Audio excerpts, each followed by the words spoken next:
সালামু আলাইকুম দর্শক, আশা করি আপনারা সকলেই ভালো এবং সুস্থ আছেন। আপনারা অনেকেই কমেন্ট করছিলেন যে 300 ফিট খিলক্ষেত যে 300 ফিট হাট, এই হাটের ভিডিও দেওয়ার জন্য। দর্শক, আমরা চলে আসছি 300 ফিট গরুর হাটে এবং আমরা একটু জানার চেষ্টা করবো ভিতরে গরু আসছে কিনা। এমনিতে দেখতেছি গেট সাজানো হয়েছে, সব কিছু রেডি বলতে গেলে। এখন একটু জানার চেষ্টা করবো হাটের ভিতরে গিয়ে যে গরু আছে কিনা। দর্শক, আমরা ভিতরে চলে আসছি এবং দেখতেছি কিছু গরু আছে, কিন্তু এটা হাটের গরু না, এগুলো যারা এখানে পালে তাদের গরু। মানে বর্তমান পরিস্থিতি এরকম জায়গায় দাঁড়াইছে যে গরু এখনও হাটে আসে নাই, হয়তো আগামীকাল কিংবা পরশুদিন হয়তো চলে আসবে। কারণ ঢাকার প্রত্যেকটা গরুর হাটে কিন্তু বর্তমানে গরু চলে আসছে, প্রথম যে 2-1 ট্রাক আসে সেই 1 ট্রাক। আর এই হাটের পরিস্থিতি যদি বলি, এখনও গরু আসে নাই, একদমই ফাঁকা। আর বেশ জায়গা জুড়ে কিন্তু 300 ফিট হাট প্রস্তুত হচ্ছে, বলতে গেলে এবার অনেক জমজমাট হবে এই হাট।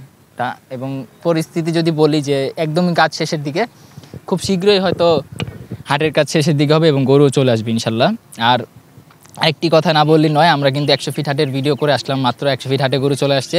এবং আরেকটি তথ্য, দিয়াবাড়িতেও গরু চলে আসছে ইনশাল্লাহ। প্রত্যেকটি হাটের গরুর ভিডিও আপনারা পাবেন।